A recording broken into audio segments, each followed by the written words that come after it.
Dead Unity looks like Resident Evil got trapped inside a Windows 95 screensaver, ate a Terminator VHS tape, and then forgot to become a real video game. And I mean that with love. This is a cancelled sci-fi horror game with robots, cyborgs, evil AI, fixed camera angles, and a main character called Works. Works, that's not a name. That's what tech support says after lying to you. Dead Unity was planned for PlayStation and PC around 1996 to 1998. It was developed by Aramat Productions with THQ attached as publisher, so we're deep in the 90s here, the time of Resident Evil, Metal Gear Solid, Tomb Raider, and games where every character moved like they were wearing wet jeans. The story takes place in Unity, a futuristic city controlled by a giant AI called the Global Mediation Machine. That name is insane. If a computer calls itself the Global Mediation Machine, it's not helping humanity. It's already deciding which part of your skeleton is inefficient. Even Skynet would be like, mate, bit much. You play as Works, an enhanced human sent in after the city gets overrun by robots, cyborgs, and enemies called fleshies. Fleshies? That sounds like a rejected Pokemon made of medical waste. Gameplay-wise, Dead Unity looked like survival horror with more metal and less hygiene. Pre-rendered backgrounds, fixed cameras, polygon characters, weird lighting. Basically, PS1 horror bingo. You walk into a room, the camera cuts to an angle from behind a pipe, and suddenly, a robot is hitting you from somewhere the player cannot legally see. That's tension. Or bad visibility. In 1997, same thing. And Works probably moved with classic tank controls, meaning every fight would look like someone trying to park a forklift during an earthquake. A cyborg appears, you try to aim, Works slowly rotates like a microwave plate, you miss.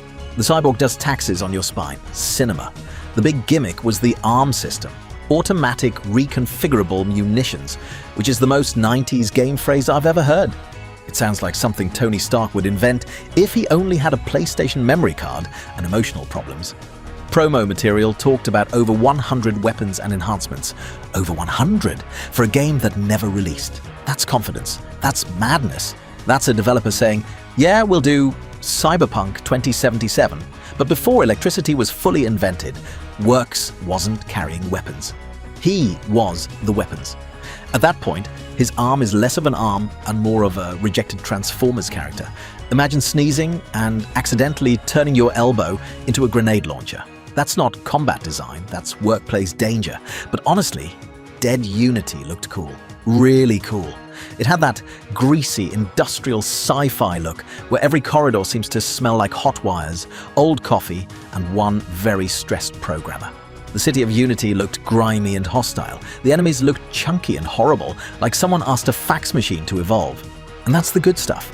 A lot of games back then were trying to be Resident Evil with a different hat. Dead Unity tried to be Resident Evil after watching the Matrix trailer too early and getting confused. And I'm into it. I want robots instead of zombies. I want evil computers instead of haunted keys. I want a room where a cyborg attacks me while the camera watches from the ceiling like a bored security guard. That's art. Stupid art, but art. The problem is, Dead Unity seems to have been more dream than game. A lot of what people saw was promotional footage, mock-ups, and early material. The actual playable version was apparently very limited, which is classic cancelled game behavior. Magazine preview, huge cyberpunk horror epic with tons of weapons and multiple endings. Reality, one hallway, 2 robots, and a menu screen holding itself together with chewing gum. And that hurts, because I want the fake version. The fake version sounds incredible. The real version probably crashed if Works looked at a staircase. Still, there's something charming about that level of ambition. They aimed for the moon. They hit a printer. But what a printer. Can you play it today?